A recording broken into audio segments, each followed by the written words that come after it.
Halo guys, balik lagi dalam channel gua.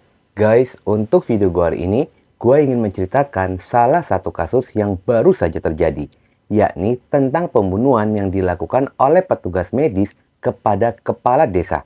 Pembunuhan ini pun dilakukan lantaran korban disuntik oleh pelaku yang mengakibatkan korban kehilangan nyawanya. Bagaimana permasalahan yang sebenarnya terjadi? Yuk kita simak videonya.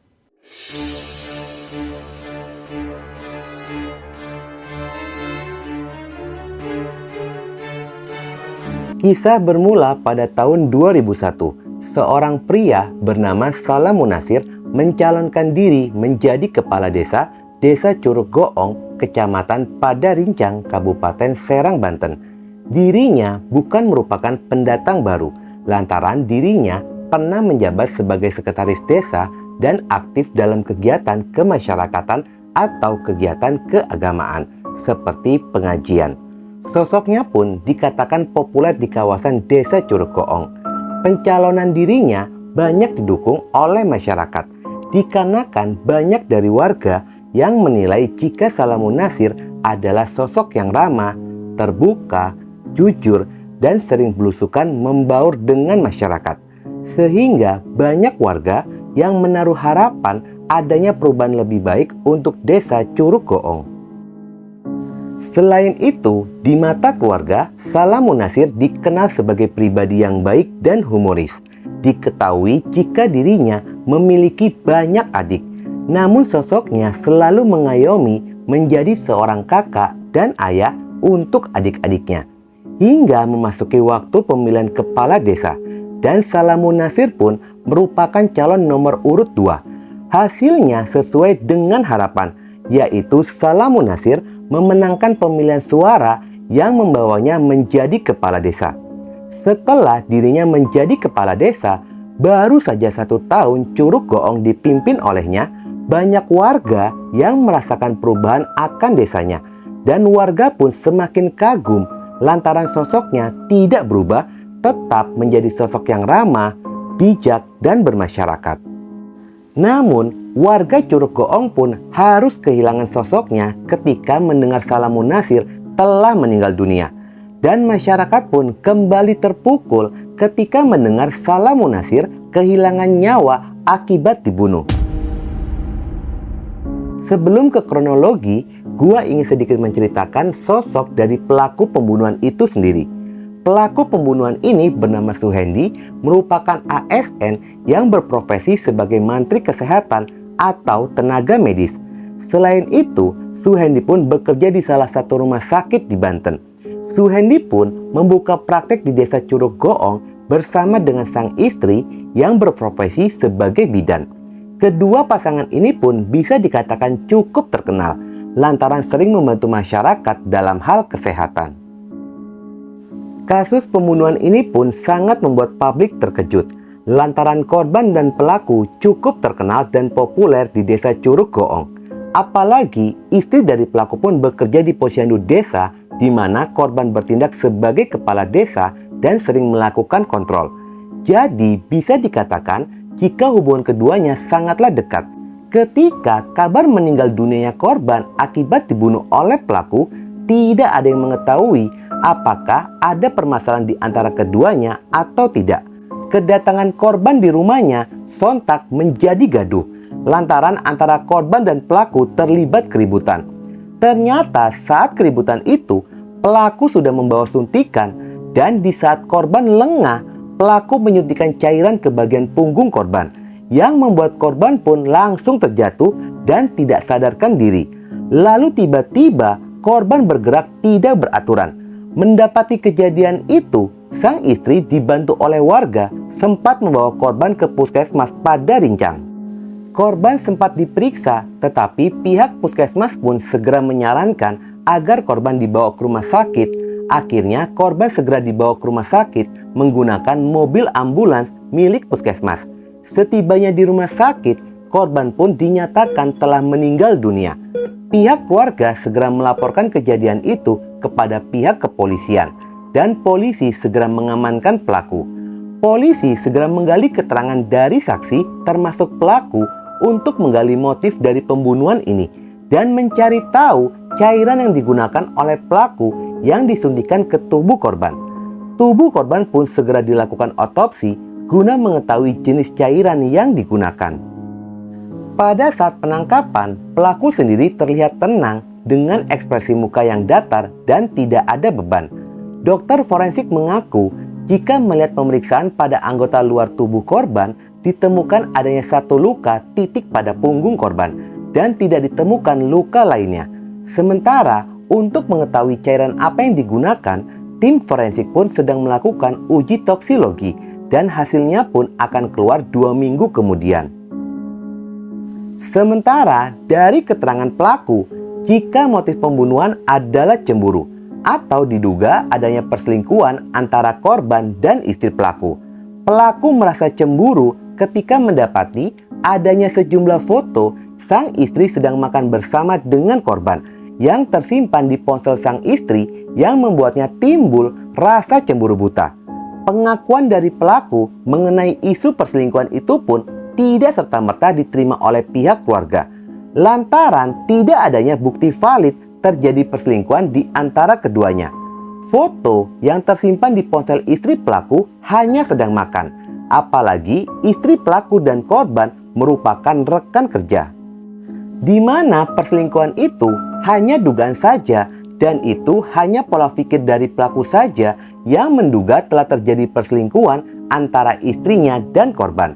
Tetapi dari hasil pendalaman kasus yang dilakukan oleh pihak kepolisian, polisi pun berhasil menemukan fakta yang sangat mengejutkan. Ketika polisi menggali keterangan dari istri pelaku berinisial NN, di mana sang bidan pun akhirnya mengakui jika dirinya menjalin hubungan dengan korban sejak tahun 2022, tepatnya 8 bulan kisah cinta terlarang mereka. Pengakuan itu pun diperkuat sesuai dengan hasil digital forensik yang berhasil diungkap oleh pihak kepolisian. Polisi berhasil menemukan adanya foto mesra antara istri pelaku dan korban. Perselingkuhan keduanya pun pernah diketahui oleh Suhendi pelaku. Permasalahan itu diselesaikan dengan kekeluargaan dan Suhendi memaafkan sang istri lalu meminta keduanya untuk tidak melanjutkan hubungan asmara mereka.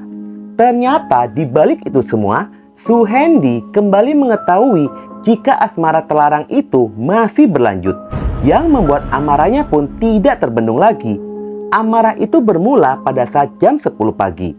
Pelaku sengaja membuka galeri foto di ponsel sang istri dan mendapati adanya foto sang istri bersama dengan korban. Pelaku menghubungi korban dan menyuruh korban untuk datang ke rumahnya untuk menyelesaikan masalah asmara terlarang antara istrinya dan korban. Tetapi setelah ditunggu, korban pun tidak kunjung datang. Akhirnya pelaku memutuskan untuk datang ke rumah korban, dan setibanya di rumah korban, pelaku sempat bertemu dengan istri korban ingin membuat sertifikat tanah.